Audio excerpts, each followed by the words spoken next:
Hi, welcome back. So one of the places we want to start right out of the gate, right? How to set goals. This is a pretty common thing, and yet people fight with it all the time. They'll set a specific goal, and we tend to set them kind of like we set New Year's resolutions, right? And the goal would sound something like, I'm going to go to the gym more this year. Okay, I'm going to go to the gym more this year. Pretty common sounding goal. But it doesn't have any of the elements to actually make it a goal. It's more of a, I kind of sort of think I want to do it, or it might even just be a dream, right? So let's talk about an actual process for doing it. You've heard this before, and yet it works, guys. It works, okay? So it's called SMART, right? It's called SMART, and every goal needs to have these elements in it. It needs to be specific, needs to be measurable, needs to be achievable, responsible, and be time sensitive. You'll notice this little E down here too, right? That's something that I add from NLP, Neuro Linguistics Programming. This is ecological. We're going to talk a little bit about that, right? So how do we make the goal specific? If I'm going to go to the gym more this year, what's the point of going to the gym more this year? So back it up, right? What is the point? What's the purpose? What's the intention? You have to ask it the questions. What's the intention of why do I need to go to the gym this year? Well, I want to lose more weight. Again, still not specific enough. What if I want to be 170 pounds? Okay, 170 pounds. So that's specific. So maybe I want to be 170 pounds. Maybe I want to be 190. Maybe it doesn't matter. We're just picking the number, right? So specific is that's why I have the goal. So measurable. If the SMART goal is I want to be 170 pounds, I know I have to go to the gym to do it. Cool. I have to eat better in order to do it. Not as much Taco John's, no McDonald's, no whatever your favorite, whatever it's going to be. You got to back off of that a little bit, or you got to exercise more to get there. We're just using this one as a common goal because we've heard this before. Measurable, right? Measurable. Well, we kind of did that with 170 pounds. It's specific, 170 pounds, right? But I could be more specific, I could be more measurable. I want to be 170 pounds lean muscle, okay? 170 pounds of lean muscle, measurable. Is that achievable? How is it achievable?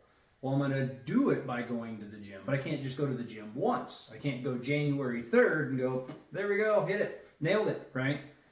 It's probably something to the degree of, I need to go to the gym 3 times a week for 30 minutes of cardio and 30 minutes of weight training.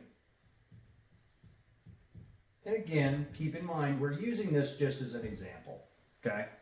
30 minutes of cardio, 30 minutes of weight training. So now, if I do this and I keep my calories, for me, I know it's probably somewhere around 1900. At 18 to 1900, is that achievable? Yeah. Okay. By when? When will that happen? Well, I have to know where I start, right? I also have to know where I start. So let's talk about responsible. Let's say, for an example, I want to be 120 pounds. Let's say I want to be 120 pounds and I need to get there in 2 months in order to do it. Is that really responsible for what my body says it is? Not really.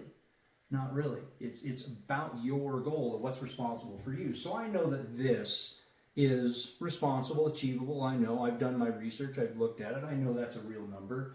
I know that I can manage to get this done in the week. Can I do more? Of course I could do more. Could I run it a little quicker? Yeah. Is my calories going to change? Not likely, right? Because there's a fat burning zone I have to get into, and I know that that's true, right? So now time sensitive. When am I going to get to 170 pounds of lean muscle? I have to make that decision. If I'm starting today, and it's winter here in Wyoming, if I'm starting today and I need to get there, and this is my plan with which to get there, I'm going to say I want to get here in 6 months. Okay? 6 months.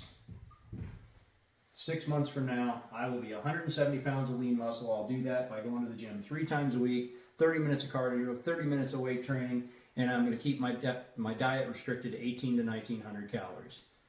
That's much more of a SMART goal. Now, the E. This is an important one, right? And this is kind of smarty, is where I go with this. From an ecological standpoint, okay? When I set a goal, how does this goal affect my entire environment? My family around me, my working schedule? Is this goal going to fit into my ecology, into my environment, right? Is it going to fit? Can I do it based on that? So if we changed some of this and we said, I'm going to go 10 times a week and I'm going to be there for 3 hours a day, right? Whatever that's going to be. Or I'm going to say my diet needs to be 1,500 calories, but nobody else in the house is on a diet. Nobody else is restricting their calories.